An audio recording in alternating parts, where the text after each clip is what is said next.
Mesdames et Messieurs les membres du gouvernement, Mesdames et Messieurs les députés,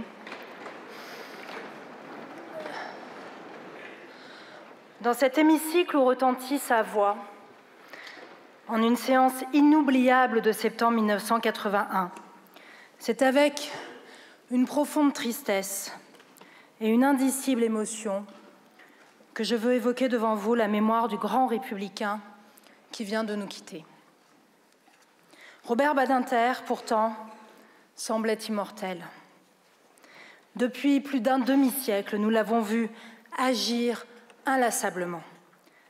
L'avocat pénaliste, le conseiller très écouté de François Mitterrand, le garde des Sceaux portant l'art oratoire à son degré suprême, mais aussi le président du Conseil constitutionnel, le sénateur et le président d'honneur du mouvement pour l'abolition universelle de la peine de mort.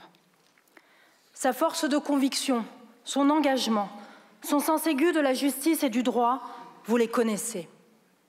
Avec finesse, avec élégance, il les incarnait à la manière d'un sage, fidèle aux principes, indifférent aux outrages. Homme de culture, amoureux des livres et des anciens manuscrits, Robert Badinter puisait dans l'histoire les modèles exigeants qu'il se donnait.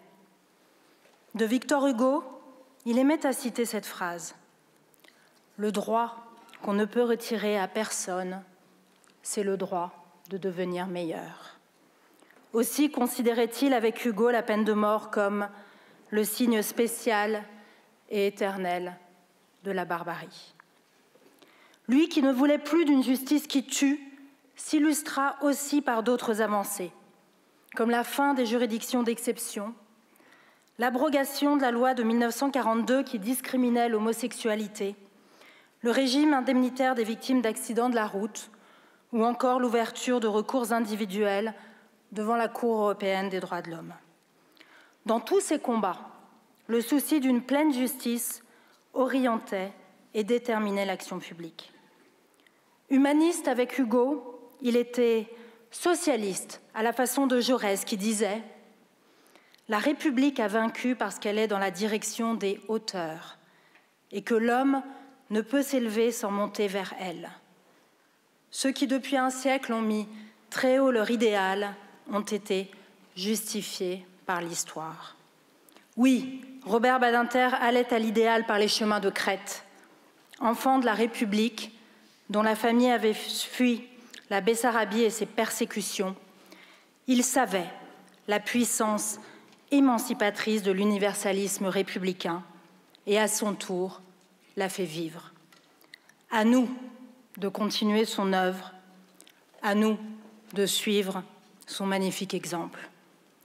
Hugo, Jaurès l'attendent aujourd'hui au temple des grands hommes, ce panthéon où, je le souhaite, Robert Badinter les rejoindra un jour. À son épouse, Élisabeth, à ses enfants, à ses amis et à ses proches, au nom de la représentation nationale et en mon nom personnel, j'adresse nos condoléances attristées.